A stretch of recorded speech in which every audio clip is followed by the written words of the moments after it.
Class 11th standard, subject chemistry, unit 7th unit, lesson thermodynamics.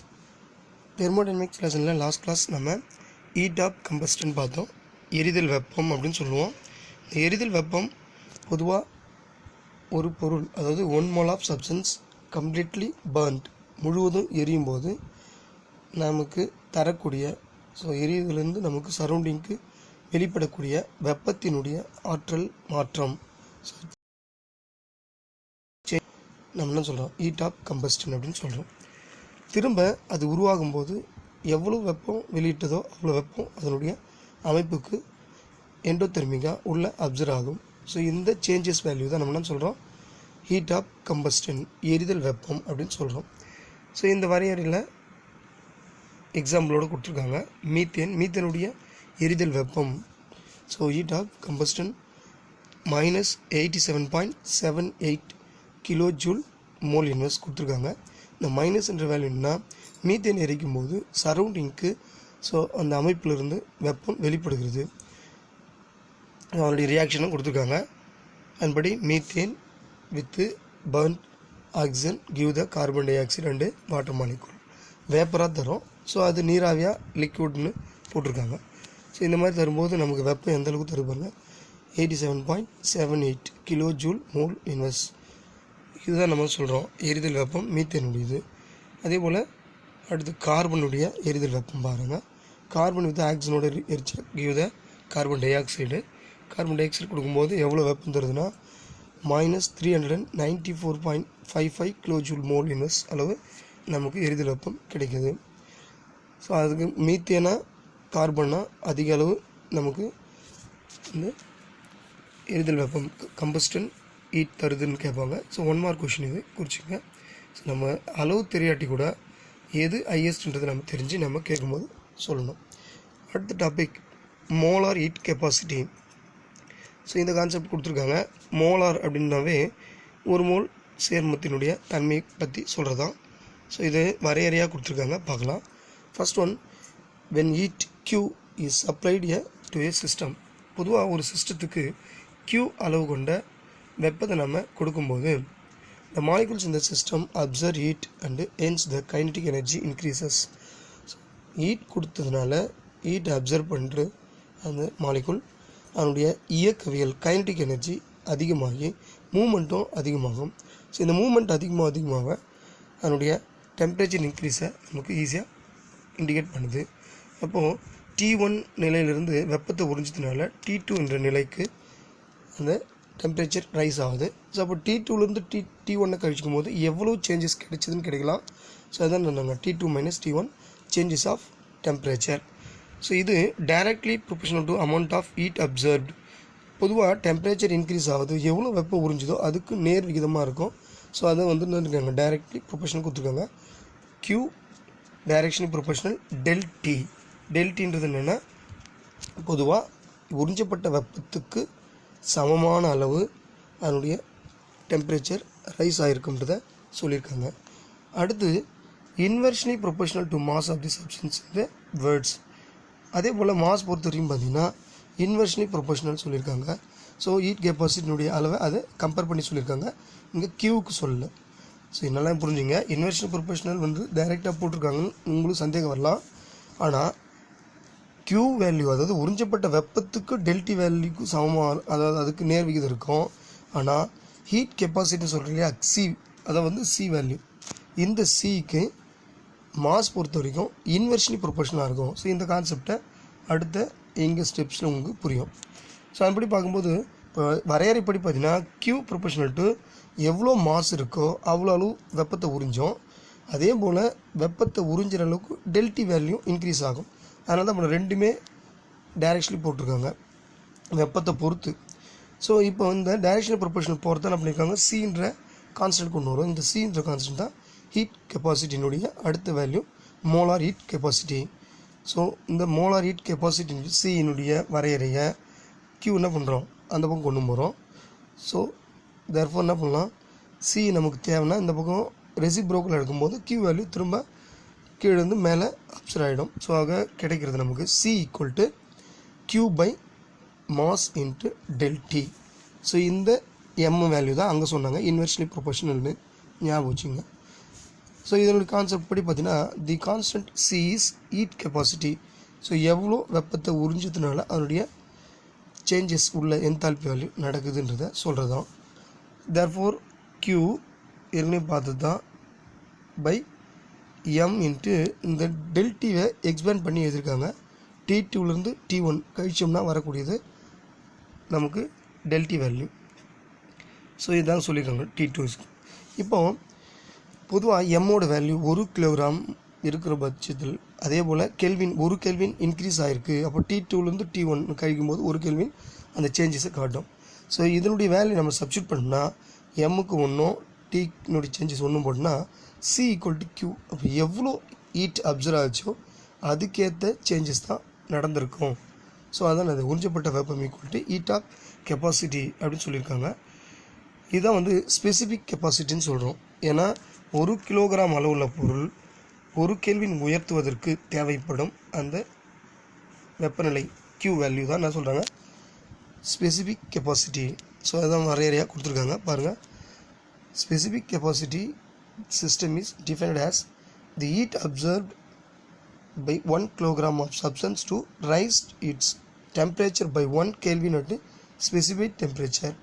1 kelvin உயர்த்துவதற்கு 1 kilogram அளவுள்ள பொருளை நம்ம என்ன பண்ணுறோம் பயன்படுத்தணும்னா ஸோ அதனுடைய ஹீட் அப்சர்வ்டு எவ்வளோ இருக்கோ அது என்ன சொல்கிறாங்க ஹீட் கெப்பாசிட்டி. அதனுடைய ஹீட் கெப்பாசிட்டி இதை 1 மோல் சப்ஸ்டன்ஸாக எடுத்துக்கிட்டோம்னா 1 கிலோகிராம்ன்றது பதிலாக 1 மோலார் சப்ஸ்டன்ஸ் எடுத்துக்கிட்டோம்னா இதை நம்ம மோலார் ஹீட் கெப்பாசிட்டின்னு சொல்லுவோம்.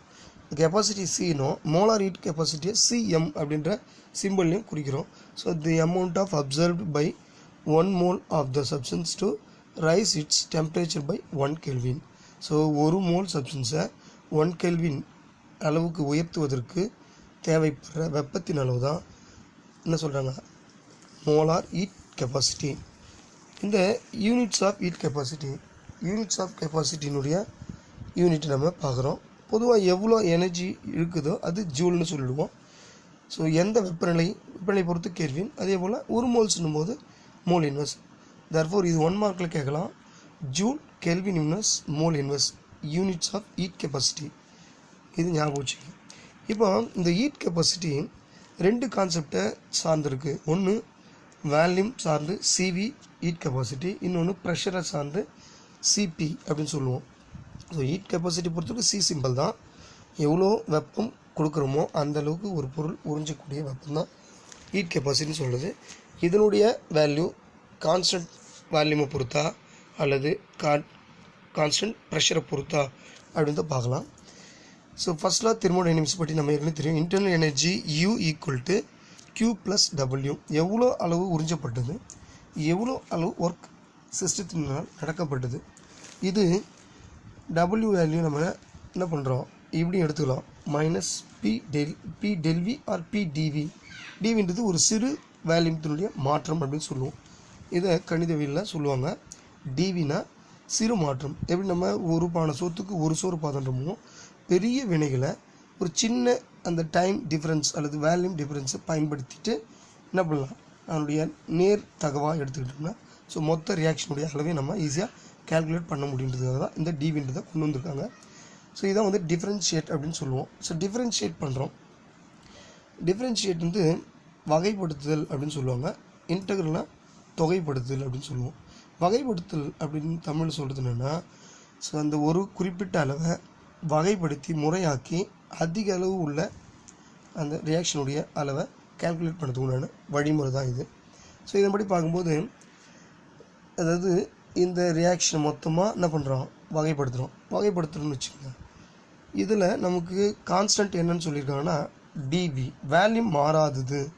வேல்யூம் மாறினா வேல்யூத்தோட வேல்யூ 0, டிவி சேஞ்சஸ் இல்லை சார் வேல்யூமில். அப்போ டிவி வேல்யூமில் சேஞ்சஸ் இல்லைன்னா இந்த டேர்ம் பிடிவி ஃபுல்லாக என்ன ஆகிடும் 0வாக மாறிடும். Therefore to Q by dou T with respect V, dou U divided by dou T with respect to V. So இங்கே இது வந்து டோ அப்படின்ற ப்ரொனன்சியேஷன் சொல்லணும். இதை பற்றின விஷயங்களை நீங்கள் நல்லா தெரிஞ்சிங்கன்னா மேக்ஸ் டீச்சர்கிட்ட கேளுங்க. ஏன்னா இது வகை நுணுக்கடி தான் அவங்க தான் அதிகமாக நடத்துவாங்க. டிஃப்ரென்ஷியேட் அதை பற்றின பல விஷயங்கள் அங்கே இருக்குது, தெரிஞ்சுங்க. இங்கே நம்ம அந்த ஆப்ரேட்டர் மட்டும்தான் என்ன பண்ணியிருக்காங்க, செயல்படுத்தியிருக்காங்க.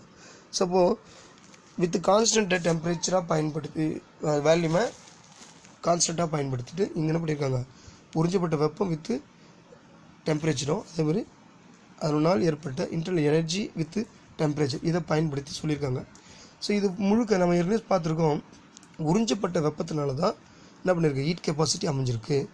ஸோ அப்போது சின்றது உறிஞ்சப்பட்ட வெப்பத்தினுடைய ஹீட் கெப்பாசிட்டியாக இருந்தால் வித்து கான்ஸ்டன்ட் ரெஸ்பெக்ட் எதோட வி. ஸோ அதனால் சிவி அப்படின்னு எடுத்துக்கிறாங்க.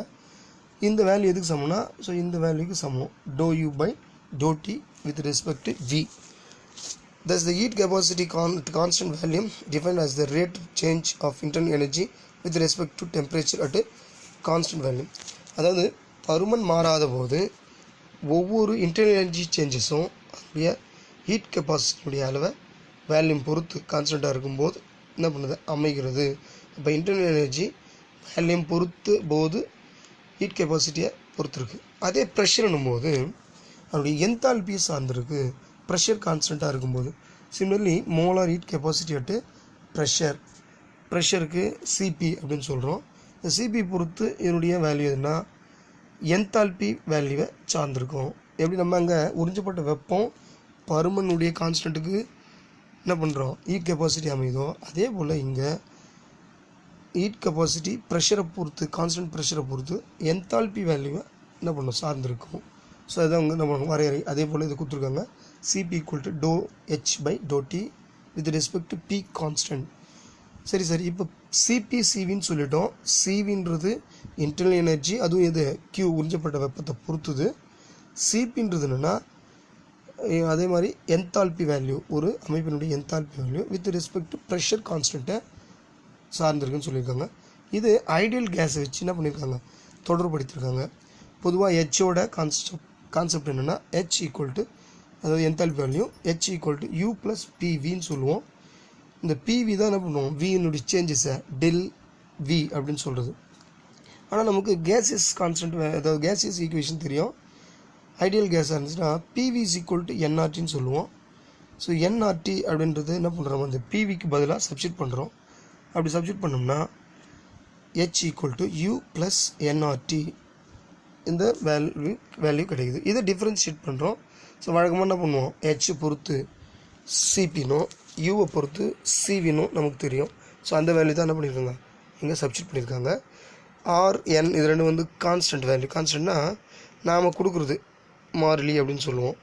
ஸோ ஆறு வந்து gas constant value. Number of mole பொறுத்து எவ்வளோனா சேஞ்சஸ் ஆகும், அதை என்ன பண்ண முடியாது, அதை டிஃப்ரென்ஷியேட் பண்ண முடியாது. ஸோ கான்ஸ்டண்ட்டாக முன்னாடி வச்சுன்னு டெம்பரேச்சர் டிஃப்ரென்ஷியேட் பண்ணோம்னா 1ன்ற வேல்யூ கிடைக்குது. ஏன்னா மேலேயும் டோட்டி கீழும் மேலே என்னது டோட்டின்றதுனால கிடைக்குது. ஸோ தேர்ஃபோர் ∂Hக்கு சிபினும் ∂Uக்கு சிவினும் நம்ம சப்ஸ்டியூட் பண்ணோம்னா கிடைக்கிற value CP equal to CV plus NR. Therefore இந்த சிவியை அந்த பக்கம் பண்ணோம்னா என்னுடைய relationship number of moles and என்ன பண்ணியிருக்காங்க, கேஸ் கான்ஸ்டண்ட்டை பொறுத்து அமைஞ்சிருக்கும். ஸோ இதனுடைய கழித்தல் வேல்யூ அதனுடைய சமமாக இருக்கும் அப்படின்னு கொடுத்துருக்காங்க. இது வந்து முக்கியமான ஒரு 5 மார்க் கொஷின். சிபிஎன் சிவி என்னுடைய மொத்த எக்ஸ்ப்ளனேஷனும் கேட்பாங்க. CP minus CV equal to NR. இது 1 மார்க்கில் கூட தனியாக கேட்கலாம், ஏன்னா இது ஆப்ஷனில் மாற்றி கொடுத்தோம் கேட்கலாம். அப்போ சிபின்றது என்தால்பியினுடைய ப்ரெஷர், கான்ஸ்டன்ட் ப்ரெஷர் வகைப்படுத்துகிற ஒரு வேல்யூ.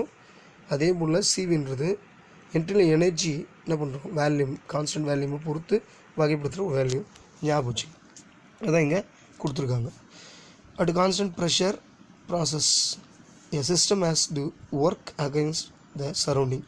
பொதுவாக ஒர்க் பண்ணுறது இந்த சிஸ்டம் எதுக்கு அகைன்ஸ்டாக, சரௌண்டிங்க்கு எதிராக இருந்துச்சுன்னா, எப்போ ப்ரெஷர் கான்ஸ்டன்ட் ப்ரெஷரில் the system would require more heat capacity, more heat effect to given temperature rise than at constant volume. So Cp is always greater than Cv. So இந்த ஃபார்முலாவை பார்த்தாவே தெரியும், சிபி மைனஸ் சிவின்னு கொடுத்துருக்காங்க. ஃபார்முலாவை பார்த்தாவே சிபி அதிகமாக இருந்தால் தான் அதில் என்ன பண்ணுவோம், சிவி கழிக்க முடியும். அதுக்கு ஒரு உதாரணம் சொல்கிறாங்க. ப்ரெஷர் அதிகமான சரௌண்டிங் எதிர்த்து நம்ம ஒர்க் பண்ண வேண்டியிருக்கு. ஸோ அதனால் என்ன பண்ணுன்னா ப்ரெஷர் அதிகமாக கொடுக்க வேண்டியிருக்கும் வேல்யூமை குறைக்கிறதுக்காக. ஸோ அப்போ ப்ரெஷர் அதிகமாகிறதா சிபியினுடைய வேல்யூ அதிகம் அப்படின்றத அங்கே மென்ஷன் பண்ணி சொல்கிறாங்க. Thank you. see you next class.